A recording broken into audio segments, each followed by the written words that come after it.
তো hello' guys welcome to my YouTube channel. আকৌ এটা নতুন ভিডিঅ'লৈ আপোনালোক সকলোকে স্বাগতম জনাইছোঁ। আৰু আজি আহিছোঁ মই ধূপধাৰলৈ, যিহেতু ধূপধাৰত চলি আছে দুধনৈ পূৰ্বাঞ্চল ৰাভা সমাজৰ ৭২তম অধিৱেশনটো, সেইকাৰণে ময়ো চাবৰ কাৰণে আহিলোঁ। আৰু এতিয়া প্ৰথমতে আমি আহিলোঁ শিবিৰবিলাক চাবলৈ। এই শিবিৰৰ ভিতৰৰ দৃশ্য, এইবিলাক বিভিন্ন শাখাৰ শিবিৰ আছে। তাৰপিছতে ইয়াতে বহুতো পতাকা ওলমাই থৈছে।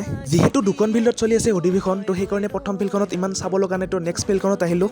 প্ৰথমে ইয়াতে আহি দেখাবলৈ বিভিন্ন আৰ্টবিলাক সজাই থৈ দিয়া হৈছে। তাৰপিছতে ইয়াতে ৰেচম বিভাগ গোৱালপাৰাৰো বহুত বস্তু দেখুওৱা হৈছে। তাৰপিছতে এতিয়া ইয়াতে আহিলে বিভিন্ন ধৰণৰ দোকানবিলাক চাবৰ কাৰণে। আৰু যিহেতু তিনিদিনীয়া কাৰ্যসূচীটো বহুতেই বেছি ধুনীয়াকৈ বনাইছে, তো আপোনালোকে চাবৰ কাৰণে আহিব পাৰে। আৰু দোকানৰ ভিতৰত এইখন দোকান মোৰ বহুতেই বেছি ভাল লাগিছে, যিহেতু বাঁহ বেতৰ বস্তুবিলাক বহুতেই ধুনীয়াকৈ সজাই থোৱা আছে। যিহেতু বহুতেই ঘূৰিলোঁ, তো তাৰপিছতে আহিলোঁ মই চাহ একাপ খাবৰ কাৰণে। তাৰপিছতে এই দোকানখনত চাহ বনাবৰ কাৰণে দিলোঁ, যিহেতু ফাৰ্ষ্ট টাইম খাম এইবিধ চাহ, তো আপোনালোকে চালেহে গম পাব। আৰু এতিয়া ফাইনেলি আহি পালে আমাৰ চাহ। আৰু এতিয়া ফাৰ্ষ্ট টাইম ট্ৰাই কৰি চালোঁ মাটকা চাহ, তো বহুতেই বেছি ধুনীয়া লাগিল। তো আপোনালোকে খাই পাইছেনে নাই কমেণ্ট বক্সত জনাই দিব।